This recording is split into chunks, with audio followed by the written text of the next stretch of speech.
The last video I want to make in Chapter 2 really looks at the impact of all this employment legislation, whether it's for harassment or employment standards and bullying, which is part of harassment, privacy, employment equity, and all their impacts in HR. You can see that several HR functions are going to be impacted.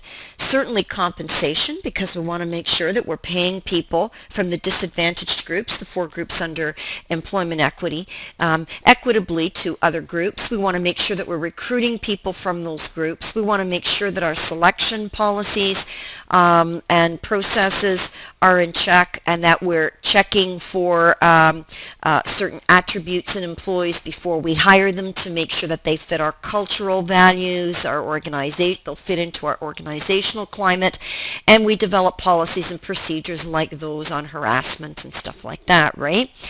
It also talks to managerial decision making. So we have to make sure that we educate our frontline supervisors on changing legislation like employment equity, harassment, privacy, and how this is going to affect how we manage employees.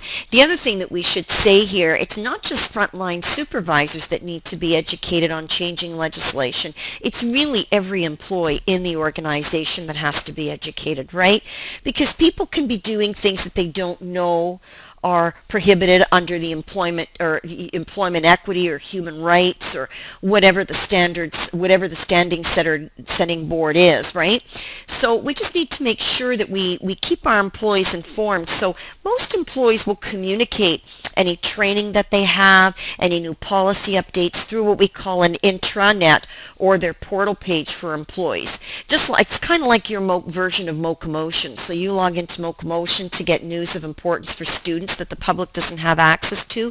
Employers have the same kind of thing, where employees can get, private access to things that just are of interest to their employees. So you should be checking those areas of your employer's workspace so that you know where to find those kinds of things and how to be up to date on training opportunities for HR related policies, procedures, programs, and that kind of thing.